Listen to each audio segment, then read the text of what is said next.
Hello and welcome to La Jolla Babylon, Season 2, The Education of a Suburban Punk, a podcast where I read stories of my undersupervised Gen X youth to my coddled millennial little sister, writer, actor, and comedian, Katie Hartman. I'm your host, Aaron Hartman. And if you like what you hear, please share this podcast with someone who you think will like it too. Okay, here we go.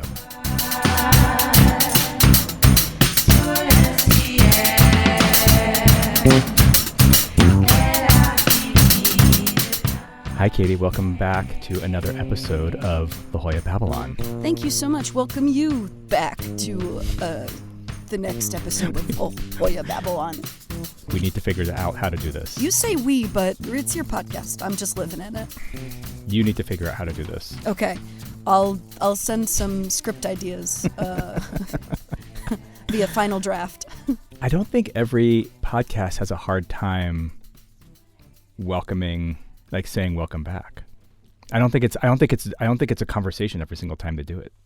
Yeah. They're just like, hi, hello. This is blah de blah, and you know that because you're listening to it. You can edit this whole thing out. You have the God hands. You know what I mean? This is the only thing I have going for me right now is this conversation. Yeah, you definitely don't have two screaming children stomping on your ceiling. Christ. I'm gonna murder so many people. Well, thanks for jumping back in with me. Before we talk about what we are about to listen to, I just want to thank you for doing a delayed session with me because my internet went out, and the guy who they sent to fix it was, I think I described to you as a white supremacist Dwight Schrute. Yes, it was a very good description. I laughed very much when I read it. Yeah, so we were supposed to record yesterday. Yeah. And then your internet guy came and he just talked your ear off instead of about... He was just one of those guys who was just kind of like... Just like a certain ideology that I have to like bring up to another white guy in the room. No, he didn't actually... I don't think he was actually a bad guy. He just kind of had this look of like, when you see like a guy in the Northwest with a beard down to his chest. Yeah, it could go a couple different ways, but... Yeah, the likelihood that that you may not want to like hang out with them. That you may not want to take off his shirt and see his Iron Cross tattoo. 100%, yeah. Yeah. Or hey, listen, I've got a lot of friends who have accidentally slept with those people in the Pacific Northwest. Oh my God. I mean, hasn't everybody just made that mistake? I really don't know if you're joking or not. I'm guessing you're not. Ooh, what a guess. I really don't know. It doesn't matter. But anyway, this guy, so like, he was like, took a long time, he would just liked to talk about the technology that was going on. And he literally just tells me the entire history of this company all the way down to Graham Bell. Alexander? The very one. Yeah, it was so weird. But the weirdest thing about it, and this is the last thing I'll say about him, is that he smelled really good. Like he had like whatever soap he used, it was like some like sandalwood, which is not a smell I usually like very much because it usually comes on too strong or whatever, but it was like this like warm kind of lovely kind of like almost like a beeswax kind of smell. That's so funny. It's like if he would just stop talking, it would be pleasant to be around him. I wouldn't go that far, but I would just say the smell but the smell was like it was just changed everything, Yeah, totally. It was if I could smell him, it was too much, but still. No, that's very funny. I love that because in my mind's eye, he looks like he's very smelly, like in a bad way. Exactly. Yeah. Yeah. No, he was what a like, little mind fuck. Yeah. Yeah. Okay. So today's a big episode. Great. It's a little bit longer. I think it's a little bit more than 30 minutes of listening. 2 chapters. That was really one chapter that I split up, and you'll see why. So it's really 2 separate things. It's the main meat of this is a camping trip that took place with a couple dozen people from my school and kind of a couple kind of tangential groups of people around my school. That was on one day, and then me and my friends broke off and went on our own separate camping trip the next day. Great. And it was just one of those things where a lot was revealed. And this is... I was maybe going to have Sadie. I know it's not good right now. I hate it. I know. And we talk about this all the time, but this is really hard for me. Listeners, you can't see it, but you can hear what his face is looking like right now. It's like a little trepidation, a little embarrassment. Now he's squeezing his eyes shut real hard in acknowledgement, but he doesn't want to make any sort of noise. To make he's everything like go trying away. to hold everything in. And we also just have to remind him, you chose this. I know. I keep choosing to do it. I know. So, and maybe sometime we can talk about why. But anyway, so this was the episode that I was maybe going to have Sadie back for, and I just didn't have the guts. Yeah. Oh, wow. It's not that you... Wow. Okay. Well, that's okay because it was supposed to happen yesterday anyway. Yeah. I mean, I never actually reached out to her for this. No. That's clear. You chickened. That's clear. Bark, bark, bark, bark, bark, bark. Just kidding. I'm not going to bully you. You bully yourself. It's all right. Great. I bully myself. Yeah. Well, enjoy it. I'll send you the link, and we'll talk when you come back from your camping trip. Uh-oh. Bye. Okay. All right. Bye.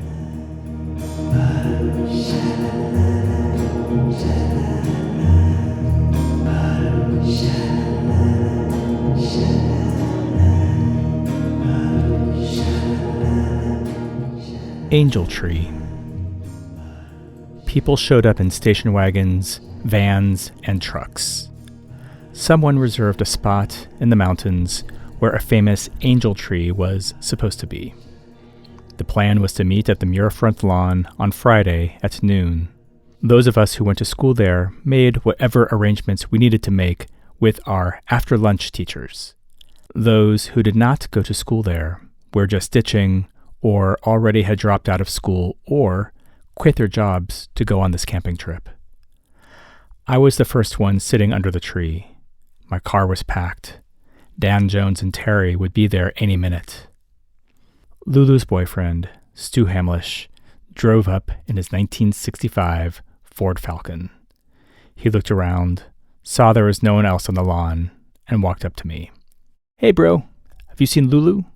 I have to drop my guitar off at the studio. Will you tell her I'll be back in half hour and not to leave without me?" Yeah, no problem." He drove away. His car purred deeply. Lulu walked up a minute or two later.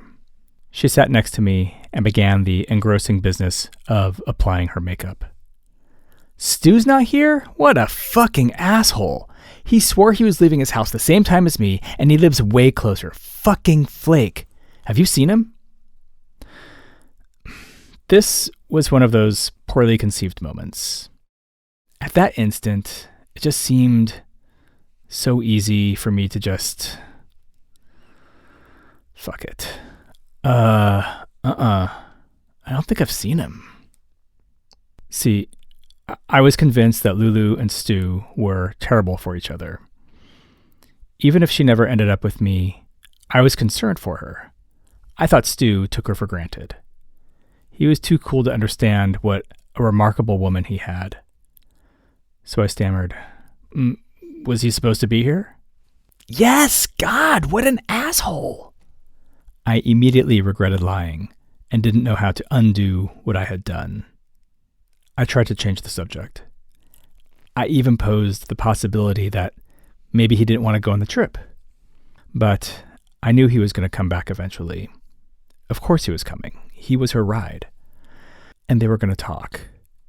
They talked about everything. I knew because Lulu would call me almost every night and complain about him. And now they were going to talk about how I tried to sabotage their relationship.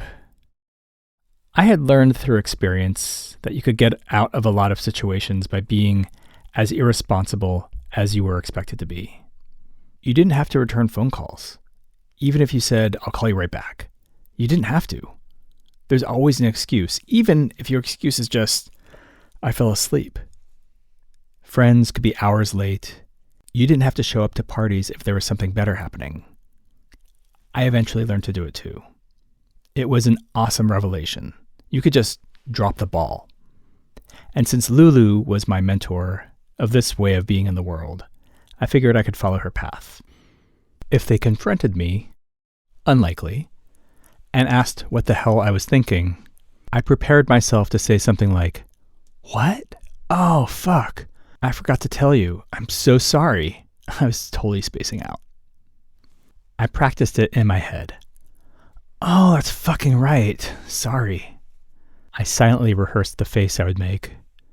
Kind of stony, a little surprised, totally not guilty.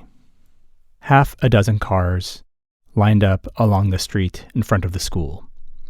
People slept on hoods, tanned, ankleted legs stuck out of windows as people waited for friends to arrive. Dan and Terry had taken the bus and rounded the corner together. They grilled me to make sure I didn't forget anything. They wanted to hit the road, but I was stuck on the idea of caravanning with everyone else. Dan Jones had no patience for my school's sloppiness. "It's going to be dark by the time we get there at this rate. Plus, everyone's going to want to stop on the way once they realize they have no food. That, and if we get there first, we can find the best spot to set up camp." Dan had spent several weekends backpacking with his brother and was itching to show how good he was at being an outdoorsman. "Our ice is melting. Let's get out of here." We decided to walk to the store and buy a stick of salami. I promised that we could leave as soon as we got back. When we returned, I found Lulu laying on the grass with her head on Stu Hamlish's thigh. I told them we were going to head out to the campsite to look around. They barely looked up. Stool said, "Cool, bro. Hug a tree for me." Stu never had much to say, but whenever he opened his mouth, he could always shut me down. He was so relaxed and so aggressive in the way he made jokes at my expense. I wanted to think of him as being stupid, but he could always disorient me with his simple puns. He was a sharpshooter with a lightweight pistol he could aim with effortless smarm. He was a master. "Drive safe. Wear your seatbelts." I walked away thinking, what's wrong with wearing your seatbelt? Back at the car, Dan and Terry were already buckled up. I reached in the driver's side window and let myself in by opening the broken door from the inside. Let's get the fuck out of here. Dan Jones, Terry, and I had our own plans. We were going to spend Friday night with the Murites in the mountains. Saturday, we'd head to the desert and camp at an oasis Dan knew about. We had a ton of food with us. 2 huge coolers and everything we could grab from our houses. Plus, ice, bags of beef jerky, and a case of Coke. We had firewood, sleeping bags, and a tarp.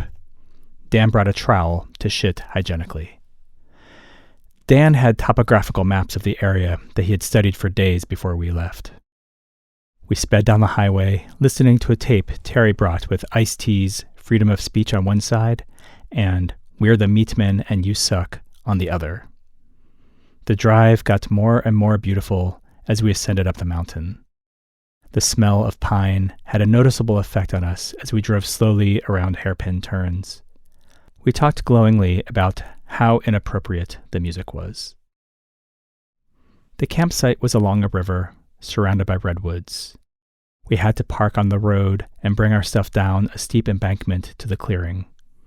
The dense trees kept most of the sunlight out, and the thick roots made it difficult to find good places for us to make camp. Dan had a small hammock he announced was his own private quarters. Terry and I were going to share the crappy tent I'd had since my first days of summer camp. He forgot his sleeping bag, so we were going to have to open mine up and sleep directly on the thin canvas floor. Even though we drove fast and made no stops, the caravan from school arrived only about 15 minutes after we did. We asked how they got there so fast, but no one knew what we were talking about. I won't get into it, but I will say that Dan Jones became somewhat obsessed with this, and his talking about it became one of the many annoying tropes of this adventure. The Murites were smoking cigarettes and tuning guitars up by the cars. A couple of the girls held hands and wandered slowly downstream, most likely looking for mushrooms. Stephen James said, "Hey, check this out!" Everyone dropped what they were doing and followed him past me and Dan, about 10 feet up the river to an enormous tree. We were practically standing underneath it, the knots, branches, and roots meshed into bulbous appendages that, if you wanted them to, looked like elves and fairies were trapped in eternal bliss and torment just beneath the bark. Stephen climbed to the lowest branch and lay down comfortably as if he were in a cradle. "Well, I'm sleeping up here tonight." His dreadlocks flopped to either side of the thick branch. He looked at home in the fantastic fairy tree. He made room for the half a dozen friends who scampered up the trunk to join him. I could never figure out how he could move a crowd the way he did. I wasn't jealous of him at all. I liked him too much. But to be able to say, "Check this out," and have that kind of response felt eternally beyond me. Stephen was not loud and was not bossy. He was generous and sweet. Stu and Lulu arrived an hour after everyone else. He stayed in the car, smoking. A couple of his friends came up and sat in the car with him, listening to his band's practice tape. Lulu was wearing cutoff shorts and a bikini top. "Has anyone started cooking anything yet? I'm fucking starving." Stephen James had a sack of about 30 apples. No one else had any food with them that I knew of. Dan Jones was always right about this sort of thing. Dan pretended to want to show me something upriver. We were far enough away from the group. He spoke out of the corner of his mouth. "I don't want to be a jerk, but if we stay here, we're going to have to share our food, which means that no one is going to have enough to eat." "Let's just leave. Make something up. Let's go to the desert now instead of tomorrow." I really wanted to stay. My crush on Lulu had reached a new, punishing level of unrequited passion, and I could tell she and her dick boyfriend were having trouble. I had already subtly suggested to Terry that he might do better sleeping in the car. Of course, I didn't tell him my line of thinking. Let's just stay the night and leave before anyone wakes up tomorrow. The food was an issue, but I also sensed that Dan Jones was getting uncomfortable with this group. While everyone was barefoot and splashing in the river, Dan was standing with his arms folded, wearing his boots and leather jacket. We heard footsteps behind us. "That's the thing about punks and hippies." We turned to see a nearly naked Joseph Love. "Punks are so tough until you take their boots off. Then they're like, 'Ow, my tender little footsies. Check out these bad boys.'" Joseph grabbed his left foot with his left hand and stretched his leg out in an impressive display of balance and flexibility. The bottom of his heel was brown and calloused. It seemed like he could walk on glass. "So, do whatever, brother." As he pranced away, Dan Jones looked at me and raised one eyebrow. We sat on a rock and scanned the scene. Terry was in a tree, smoking hash with a couple of girls. One of them was his old meth connection. Shelley wasn't really a dealer, but she was cute and had been selling Terry lines here and there. I knew there was no way for me to get Terry to leave. There were girls and drugs. We watched them up in the tree, trying on each other's clothes. Shelley supposedly cleaned some guy's house topless on the weekends. Lulu once told me she was thinking about doing it too. I whispered to Dan through the side of my mouth, "Why don't we just pretend we don't have any food and just eat the dry stuff we brought? Let's stay tonight. We'll leave in the morning." Dan Jones said, "Fine." Stephen James led a midnight expedition into a meadow to look at the moon. Everyone followed, even Dan. We wandered out of the woods and into an open field. There was not a cloud in the sky, and it was cold. Stephen was wearing red thermal pants underneath his cutoff shorts. Besides that, he was only wearing a torn De Kreutzen t-shirt and high tops with no socks. I had on every item of clothing I'd brought, and I was freezing. Stephen sat down with his infectious deliberateness and stretched out on his back like the lion he was. Some people were drunk, some were stoned. Everyone was on acid. Dan Jones and I drank 6 Cokes each. Ginger sat next to me and asked if she could lay her head on my stomach. I said, I guess so. Sure. I was uncomfortable. I knew she liked me, and I tried to like her back, but I was stuck. I told myself at the time that I didn't want to take advantage of her because we were friends and she was on drugs, but it was really because I thought she was weird looking. I felt bad. She probably would have been a great first girlfriend, but for all the sweet openness of my friends and how I thought of myself, I couldn't shake the idiotic code of what someone was supposed to look like. Blonde was better than dark. Skinny was better than chunky. I knew it was not fair, but I could not see a way out of it. Plus, just in case Lulu wanted to put her head on my stomach, I wanted it to be free. Ginger scooted over to me. After a few minutes, she reached up and took my hand. She squeezed it firmly. I squeezed back because I thought I had to. I could hear her breath deepening. She reached her other hand up and began running her fingers along my face. It felt nice, but I could tell we were having different experiences. I had to pee. I have to pee, I whispered. She sat up and got close to my face. Okay, I'll be here. I realized that we had been in the center of a large circle of people. A lot of them were holding hands, kissing, and laughing. Dan Jones was sitting on his backpack a few feet away, whittling a stick into a spear, eyeballing the crowd. I stepped over bodies until I was far enough away to pee. Just as I finished, I felt something hit the back of my neck. Hey, fucker, get off my lawn! It was Lulu. She had a fistful of something and was peering at me through very dilated eyes. I asked, "What is that?" "Oh, this? Just some cow shit. The same thing everyone's laying on top of right now." I looked around, and it was true. The field was littered with flattened patties of various sizes. Lulu threw another one at me like a frisbee. I caught it and wound my arm and lifted my leg like a cartoon baseball pitcher. I flung the dung hard, and it hit her chest. Ow, quit! I'm on acid! Lulu and I threw the patties at each other for what seemed like hours. She could never hit me, and I hit her head almost every time I threw one. I was in the zone. Seriously, stop it, Adam! But then she would toss another one at me. I could not keep myself from retaliating. She was laughing hard, I thought maybe interspersed with crying, and still throwing dried shit at me, missing by farther and farther. And every time she did it, I chucked one at her head.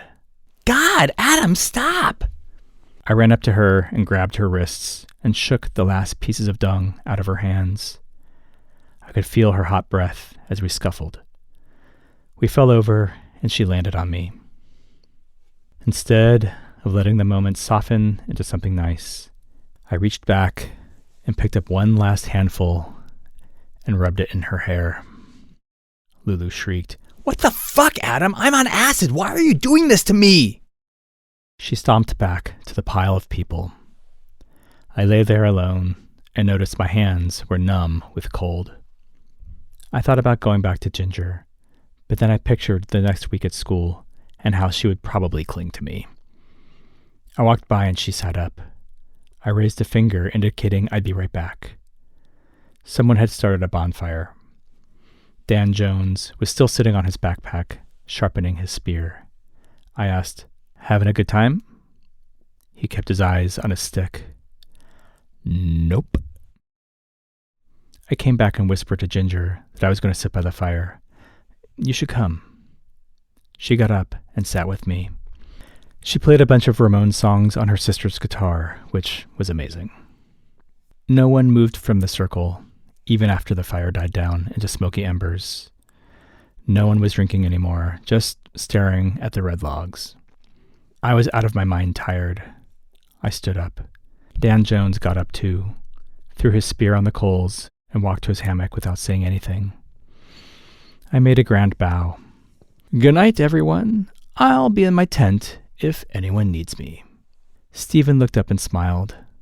No one else seemed to notice. I turned and headed to the little spot I had cleared for myself and climbed into my tent. I lay awake for a while, half expecting a girl to see if she could stay with me. Dan Jones woke me up a few hours later.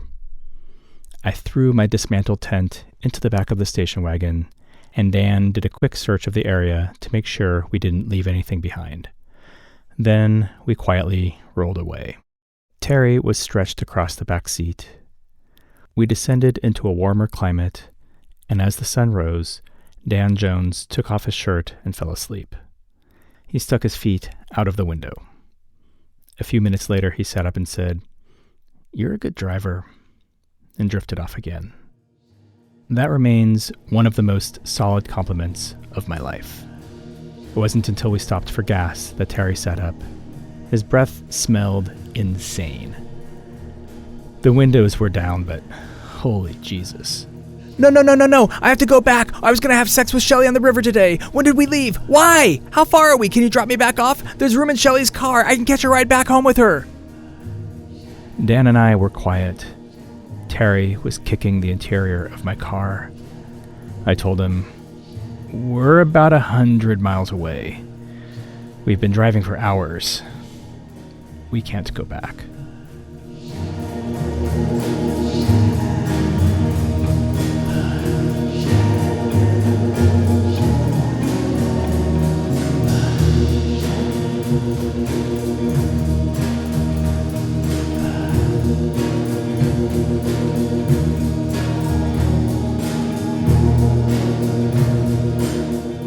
City, mountains, desert, ocean. I wound down the mountain highway, passing trucks over the dotted yellow line in a cold sweat. I wasn't in any hurry to get to the oasis, but I could not drive without passing other cars. I looked over at Dan Jones, sleeping in the sun. We'd spent more time with each other than with our families over the last couple years, and I had never seen him sleep. He trusted me enough to close his eyes and slip out of consciousness while I hurled us through space. His shirt was covering his face, and I could barely see the beginning of a bulge in his pants. I looked away and kept my eye on the road. I pulled over to get gas, and Dan sat up as we came to a stop. Terry put his shirt on and got out of the car, heading inside the gas station. He was truly upset and looked so young all of a sudden. I could picture him as a 10-year-old boy being told he had to take a bath. I started looking for my wallet, and Dan went inside to take a dump. I stood, pumping gas in the mountains. I thought of Lulu. I thought about Stu and my bid to replace him less than 24 hours ago. The tinny sound of country music was seeping out of the speakers above me. My painted car, my friends, and my long hair all stood out among the big trucks that surrounded us. I needed to go inside and pay, and I could see people laughing and pointing from the convenience store. My arms are skinny. I miss Grandma. Lulu's going to be mad at me. Ginger's going to think I'm a jerk like everyone else. Maybe we should have said goodbye before we left. We could have shared our food. I need to think about college. My friends are losers. I was embarrassed about last night. Dan came back from the store eating an ice cream sandwich. Your friends are losers, Adam. Where do you think they're going to be in 5 years, 10 years? Dead or in jail? Think about it. I had been crying a little bit and turned away just before he would have been able to tell. I started cleaning the windshield and said, I think Terry's mad at me. Let's be nice to him. I'm always nice to him. You're the one that always pisses him off. My response was something like, Nuh-uh. He followed up. You always make fun of him and give me shit for being poor, constantly. You're always like, I guess you can come, but don't be a freak. You act like you're his dad. No, I don't. Yes, you do. You act like we're all the same. You're all like, life is rough, but it's not for you. Everyone's parents get divorced. It's not that big of a deal. You're rich, but you pretend to be poor like me. It's fucking annoying. If he could only just, please, stop talking. I went in and paid. While I was gone, Dan rummaged through the back of my car and extracted a can of shoe polish and a rag. He sat on the back bumper and began working on his boots. Terry emerged from the bathroom smiling. "Did you see the bathroom? It looked like someone's ass exploded." I looked at him. "It wasn't me, I swear. There's diarrhea everywhere, on the floor, on the toilet seat. It's like the worst thing I've ever seen." I wanted to accuse him of shitting all over the place, like the tramp that he was, but I restrained myself as part of my new way of being nice and inclusive. Terry seemed to have forgotten that he was mad at us. His dyed black hair was even more matted down than usual. He smiled wide and spoke in his little rascal's tone he used sometimes. "That's okay, boys, but my, oh my, what a shame." He stared out the window for a while. "It's possible, just possible, that we didn't really make a plan to fuck on the river. I was kind of out of my mind last night. Shelly and I ate some mushrooms, and I think I told her I loved her. Not like, oh, I love you, but like I meant it. Like I love you guys. I mean, it's weird. I don't know. I truly love them. It killed me to think that I was mean to anyone. Was it possible? I had never thought about it." We settled back in the car and headed further east towards the desert. I put in the tape with Fugazi's first EP on one side and the point on the other. As soon as the tape would flip and the opening notes of the point would start, Dan Jones would rewind the tape back to the Fugazi side. We drove and drove. As we dipped in and out of chilly valleys and turned fully into the blazing morning sun, I fantasized about different situations where Stu Hamlish needed my help. Sometimes he would want to join my band. Sometimes he would transfer to my college, and I would show him around, introducing him to everyone that mattered.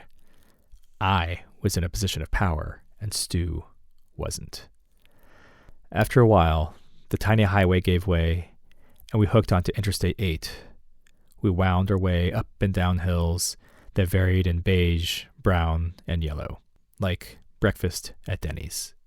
The car was so full of empty Coke cans and trash that when I rounded corners, there was an audible slosh of our garbage.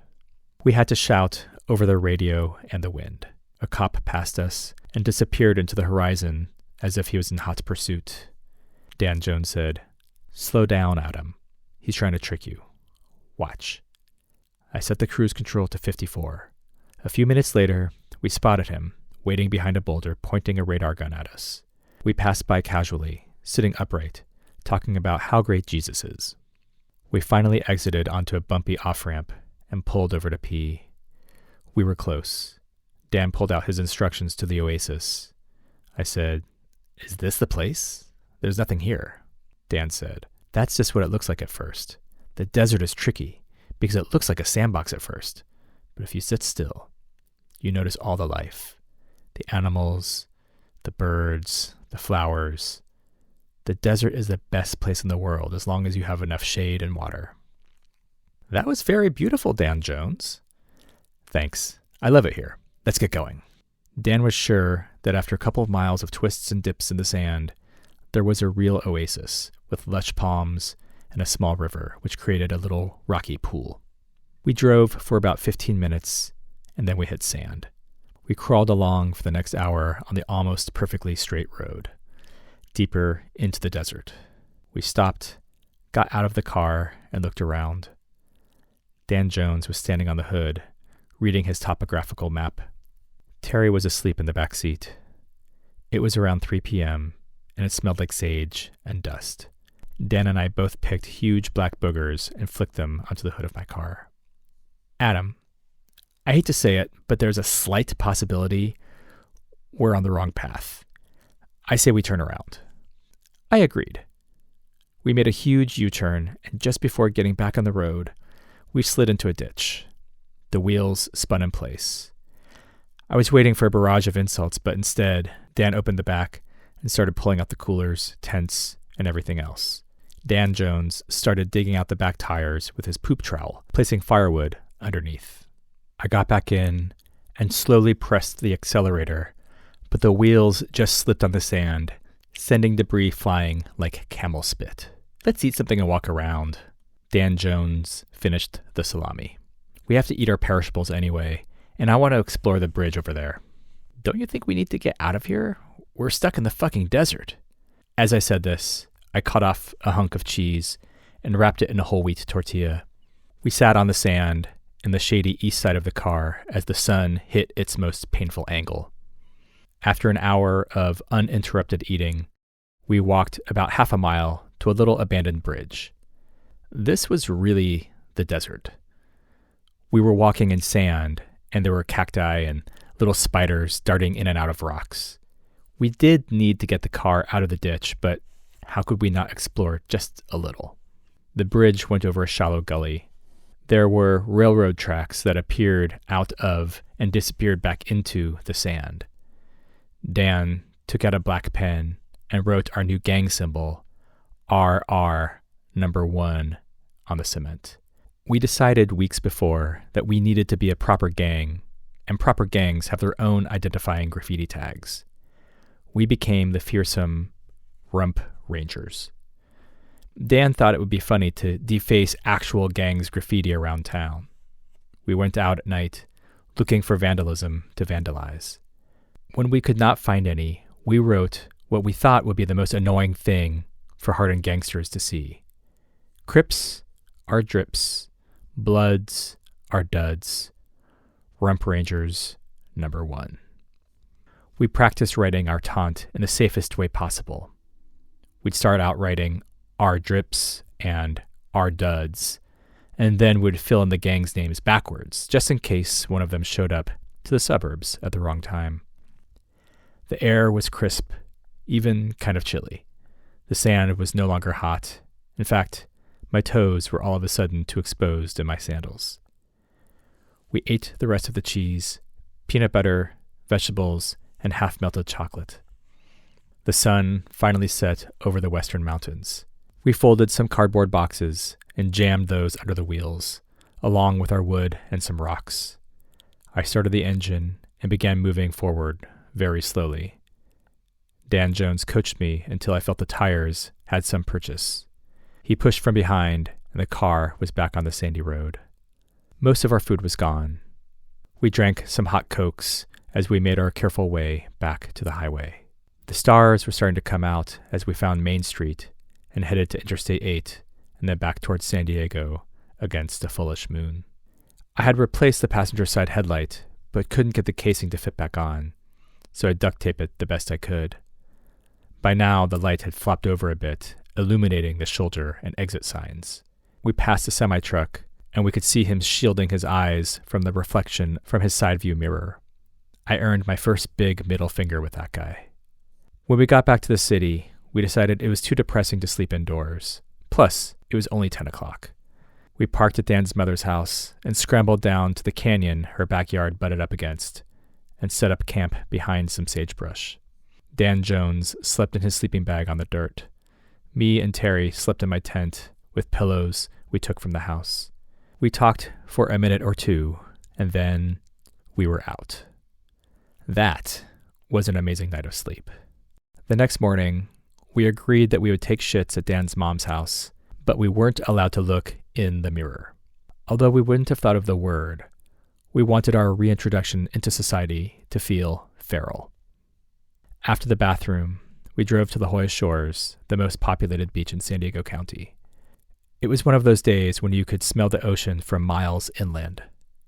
Clear skies and a slight breeze from the north, just the thinnest haze of smog. It was a beautiful Sunday morning. We drove down to the beach and found a parking spot so close to the beach I almost wished my mom was there. We were lucky to find a free fire pit. It took a few trips to get all the gear to our place among the kids and parents. I had my portable tape player and played Dan's tape with The Power of Lard on one side and It Takes a Nation of Millions to Hold Us Back on the other. The truth is, we kept the volume pretty low. Terry used my hatchet to chop up wood, and Dan Jones assembled the pieces into a log cabin. I took the big pot to the bathroom and filled it with as much water as I could. By the time I got back, there was a ring of empty sand, a moat around us, as our neighbors fled our horrible scene. We couldn't find our matches, so Dan Jones grabbed my keys and ran to my car and came back with the emergency flare I kept under the driver's seat. He snapped it in half and used it to light our makeshift stove. To our surprise and delight, the wood lit up immediately. When the flames died down a bit, I placed the pot in the pit, blowing on the embers to make sure it was as hot as possible. We added the spaghetti to the boiling water. We fished some noodles out with sticks to test if it was done. When it was ready, we poured out as much of the water as we could, dramatically extinguishing the campfire at the same time. We added a jar of sauce onto the perfectly cooked pasta. We forgot to bring silverware from the car, so we ate the spaghetti out of the pot with our hands, sitting cross-legged in the sand with the blackened cauldron between us. There was a lovely hour or so where we just lay there in the sand, talking about the last 36 hours. I told them about messing with Lulu and Stu. Terry was indignant. You thought that would work? That doesn't even work on TV. You know what's going to happen. Those guys are going to get married because you showed them how cruel the world can be and that they can only rely on each other. You are so fucking stupid. Terry laughed hard. He was his wisest when he was being a dick to me. We cleaned up after ourselves. We also picked up extra trash outside the perimeter. We made a show of it, bagging each stray piece of food from the sand, leaving the spots better than we found it. It was one of our rules. Always defy expectations, no matter what. We were sober and polite to old people. It was all part of the same thing. We talked about it all the time. We found the smooth jazz station and let the soprano saxophones be our theme music as we tossed out the trash and brought our sandy stuff back to the car. We then walked just south of the shores and entered the leafy gate of the La Jolla Beach and Tennis Club. This club took up about 100 yards of beach and had private lifeguards that doubled as security, patrolling the shoreline, explaining to anyone who wandered too close that this was a private swimming area. They asked for our names at the front desk, and I said, Jim Davidson, and gave them his family's account number. They let us in, and we headed to the pool. From school to the woods, to the desert, to the canyon and the fire pit, we were filthy. We took our shirts off and jumped in the deep end. We were ejected by security almost immediately. We did not argue. I did not want Jim to get in trouble or mad at me. We walked back to my car, barefoot, dripping in our boxers. It was hot at the beach that day. We threw our wet clothes on top of the blazing empty coolers in the way back of my station wagon. I dropped Dan Jones off in front of his mom's house where his motorcycle was parked, and Terry took the bus home from my house. He called me the next day. His father had gotten fired from the Salvation Army for driving a company truck with an open beer. He found himself down to his last $300. They could afford 1 month's rent and have nothing left over, or buy 2 one-way bus tickets to Buffalo, where they could share a room at a family friend's house. Terry was freaking out. I didn't know what to say. I didn't know how broke he actually was. Terry and his father left on a Greyhound 3 days later.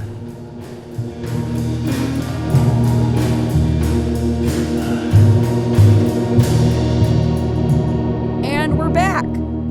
Hey, welcome back. Hi. I feel like that could have just been a novel in itself, that whole thing. Yeah. Do you think it was too long? Do you think I need to edit that down a little bit? No. 'Cause I no, because can. it's like 38 minutes. No, that's great. It's that long. Wow. Okay. I think Yeah. it's great. Okay. All right. No, but you don't think it gets a little bit wishy-washy in the middle? Which part are you thinking? I don't know. No, I like the whole thing. Okay. But you're Right. also making me listen to it, or else you don't love me. So I don't know how other people are gonna. No, I think that the whole thing is really fun and funny and like Okay. Cool. such like a moment of time Yeah. of your life. I think it's great. Cool. Yeah. Is that what you needed to hear? Every single sentence is gold. Don't change a thing. No, I'm just trying to be conscientious of keeping it tight Do you know what I mean? That's true. But I kept some details, especially in the second chapter, sort of intentionally sort of keeping it a little bit long because the ending was so abrupt, and I kind of wanted to keep that ending kind of, a little bit of a bit of a smack. It truly was. It truly was. Okay. I was like, what? Good. What? Oh my gosh. Well, then it's good that you all had that moment together. Yeah. Did you ever see him again? Yeah, he comes back. You will see him again. Oh, yeah. Okay, foreboding. Cool. Mm-hmm. I just want to... one of my favorite lines in the very first part was, you could be as irresponsible as you were expected to be. Mm-hmm. And you know what that reminded me of? Wait. Don't say it. That Bonnie Raitt song? No. Let's get him something to talk about. What? No. You know the song, Let's Give... No? Yeah, I know that song. Okay. That's not... That's not as irresponsible as you're expected to be. Is that what you... No, there's no... No, in fact, it's so different. Okay. What I was thinking. Let's give him something. Okay. All right. That's not what I was thinking. That's the one I thought that you were thinking. Oh, that's so funny that you would think that I would think of a Bonnie Raitt song. I would not. But that's a great song. Disagree. I remember at... Okay, it's not a great song. I don't care about it, which is why I would never bring it up. Which means that you don't know me. Which, this leads me to my point, where when our nephew turned like 2 or 3 and you were living in New York City. Yeah. And you Irish exited his birthday party without saying goodbye to me. What, I did? Oh, you so did. I looked around and I was like, oh, where's Aaron? And I think either your mom or Karen were just was like, oh, he left. And I was like, you didn't say goodbye? And then I feel like we talked on the phone and I was like, hey, man, you should say goodbye to me when you leave a party. Wow. And you're like, oh, did you notice that? Like, yes. But it just is so funny because that I feel like that's that mindset where it's people just think that I'm going to leave. People don't need to say goodbye to me. People know that I'm not going to say goodbye, so I'm just going to... Maybe, but it's also maybe a little bit of the, people don't really notice when I'm here or not. You know what I mean? I mean, you did apologize. You said, I'm sorry. Yeah, you did. It was very nice. But you shouldn't have done it in the first place. I was like, what are we doing? Well, I'll apologize again. I'm sorry I did that. I'm sure I had... reasons? Sure. And then what I will then point out, we're going to skip to the very end of the second chapter, so we're going to bookend this, where you say that your rule with them was to always defy expectations no matter what. So you got your beautiful teenage hypocrisy on all perfectly laid out in these 2 chapters, so... I love it. It's all self-serving. I get it. No, I totally get it. I think it's so funny. I love it. I mean, everything was great. This whole, I feel like you have told me snippets of this story because I feel like I remember realizing that everybody has just been hanging out in a bunch of cow shit, which is so funny. Right. Yeah. And Sadie still gives me shit about throwing cow shit at her when she was on acid. It's pretty recent. But in your memory, she kept throwing it at you. I know, but I think we were having 2 real different experiences because she was on acid and I was on 6 Coca-Colas. And she kept asking you to stop.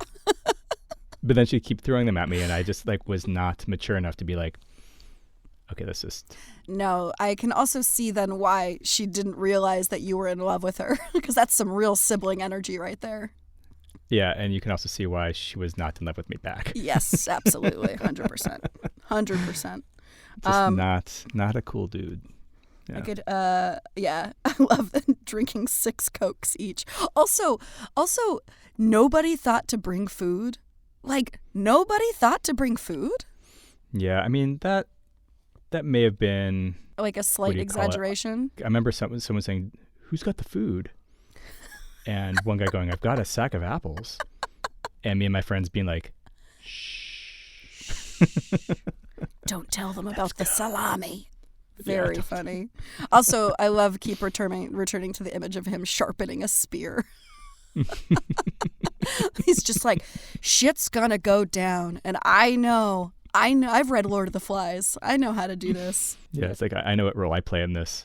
Yeah. But also like everyone just sort of like having these lovey-dovey experiences, and then my friends sitting there just like fucking hating everyone, just like sharpening the spear, just watching just fucking hippies. Yeah, and it's just also one of those friend moments too that is sort of like how a different chapter where you were the odd friend out, right? You were like the person who just had no idea how people related to each other, right? Sure. Yeah. These are great. The moment that he calls you out on your bullshit and makes you think about how you are representing yourself to your friends. Yeah. I thought that was important. Yeah, it sucks. It sucks to like have people be so close to you and like who you love and trust, and they know you so well that they can basically reflect your reality better than you can see it yourself. Do you know what I mean? Yeah, I feel like that's what friends are for sometimes. I mean, when I say it sucks, what I mean is, No, I mean it's hard to hear sometimes. It's hard. Yeah. Because you Unless always see yourself you're as a always hero. right. It's true. Just kidding. None of my friends who listen to this, please don't come at me. Please don't tell me about my own reality.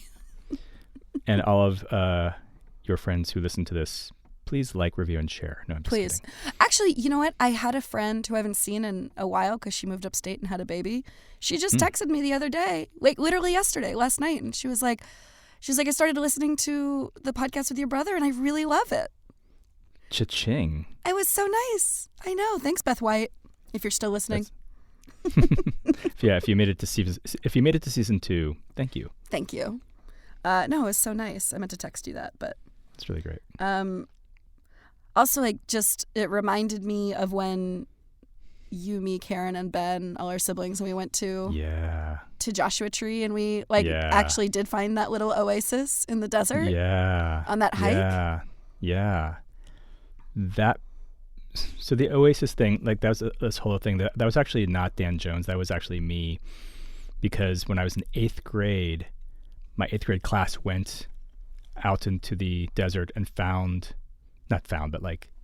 went to this specific oasis, and I actually went back to my old school, to the School of Creative and Performing Arts, to get the directions from that teacher for the oasis for this trip. Wow. It'd been years since I'd seen her, and I came to campus and she gave me the printout, and I actually wrote this. I included this in the original draft and then took it out and I just made it into Dan Jones's thing because it was just too goofy. And, like, you don't need a backstory about why you're going to this thing or whatever. It just got too convoluted. But the truth of the story is we started, we get off the highway and you start going down this sandy, back road path, and I forgot to reset my odometer. And so all of the instructions were like, 0.7 of a mile, and then take a sharp left, and then it's like 0.3 miles. But we didn't know from what starting point we were. Right, of course. Yeah. Wow. So then that's how we got lost and realized that we were heading down the wrong path. Man. In reality. Yeah. Different, and you can always cut any of these dumb stories out, but did I Always. I'm sure I've told you about the time. It was my senior year or the summer of my senior year, so right before we went to college, and Yeah. I don't even think we'd graduated yet, but Anne was like, there's this hike up in Julian to a waterfall, and I want to do like a picnic hike, and we had talked about this for months, so we finally were going to do it. We were like almost there, or I actually have no idea because we don't know how far we were. But on this like gravelly road, I fishtailed and like went into a ditch, and like it was sort of like had like front first, and the wheels were like so far off the ground, like the back wheels. But it was actually the only safe place to have done that because the whole right side of the road was a wall, like a rock wall. And then every other place had like either bigger ditches or big pipes or whatever. So it was like, and we had like wait there for AAA or whatever. And I don't think I ever told my mom about it. You know, tow truck pulled us out. It could drive okay. Maybe the axle was a little wonky. You got into a car accident and didn't tell your parents? Yeah, but it didn't involve another Katie. car. I know. Look at this. I know. Aww. I know. Aren't you proud of me? I am. I'm a bad girl. Look at me. You're a bad girl. I'm a bad girl. Rump Rangers. Oh, yeah. Rump Rangers. Number 1. Rump Rangers '1. Yeah. Really funny. Yeah. So stupid. Stupid? Huh? What do you mean? No, very threatening. Real scary. I know. No, but it was great. And I mean, I loved that then you ended up at the beach and you're covered in fucking spaghetti and you get into La Jolla Shores Club. You know, it's just all of it. See, like when you're eating spaghetti on the beach, I'm just like, yeah, like this is just solidifying this core memory of like this whole thing. Well, we hated that beach and tennis club so fucking thoroughly.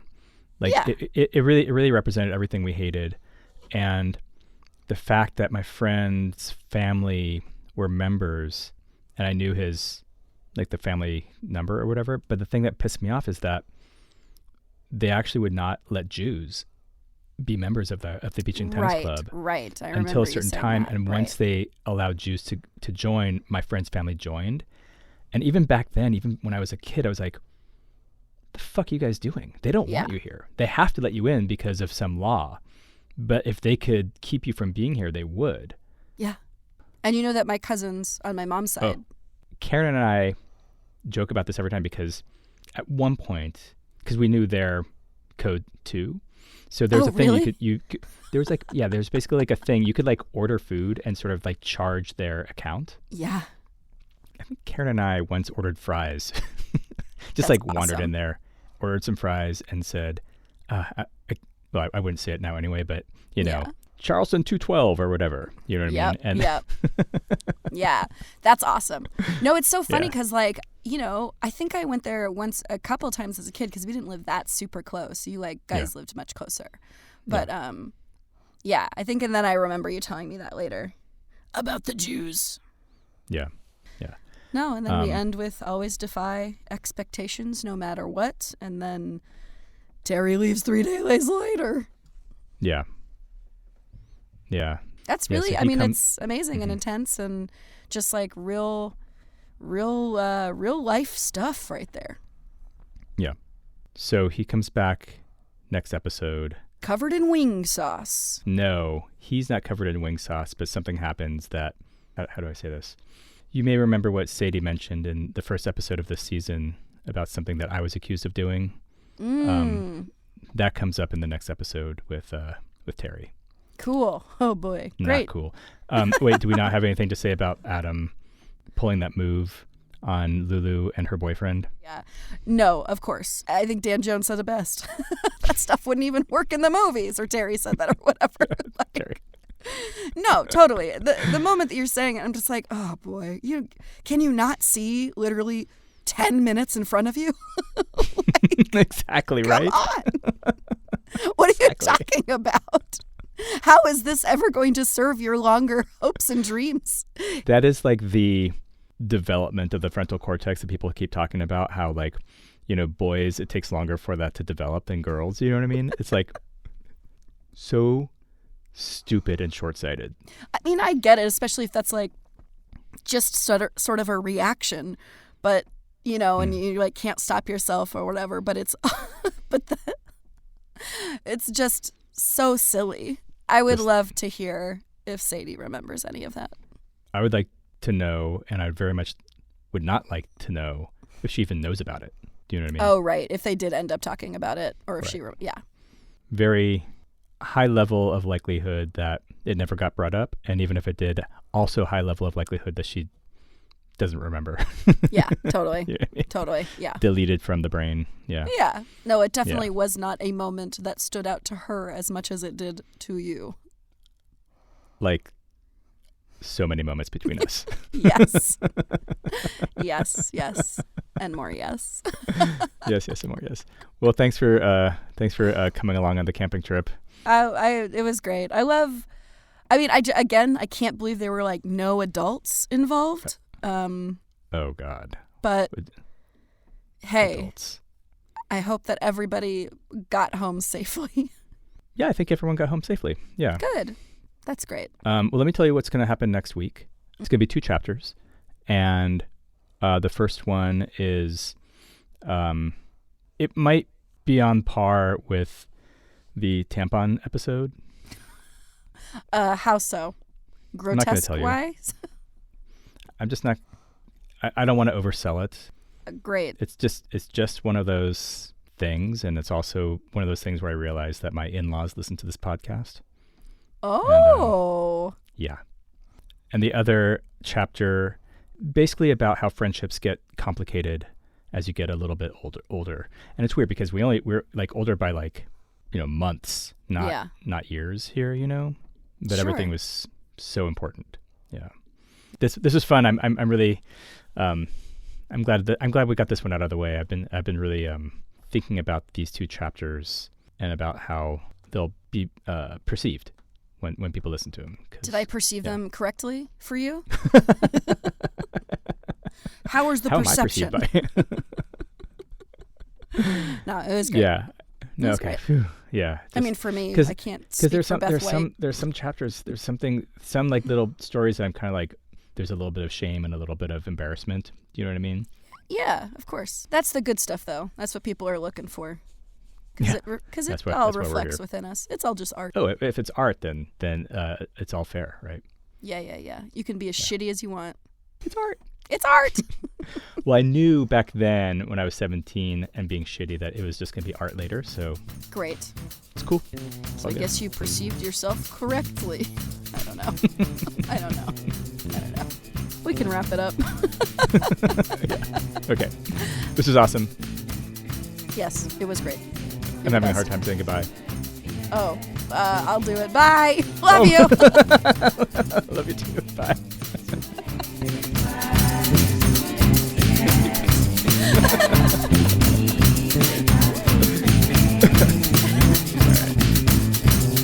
No. I have to go back. I was going to have sex with Shelly on the river today. When did we leave? Why? Thank you so much for listening all the way to the end. We'd love to hear from you. You can find us on Instagram, or you can send us an old-timey email at lajoyababylon@gmail.com. If you like what you heard, please subscribe so you don't miss an episode. Your 5-star rating will help others find this fucking podcast. Please check out the show notes for links to Katie's comedy, the music you heard, and a complete transcript of the show.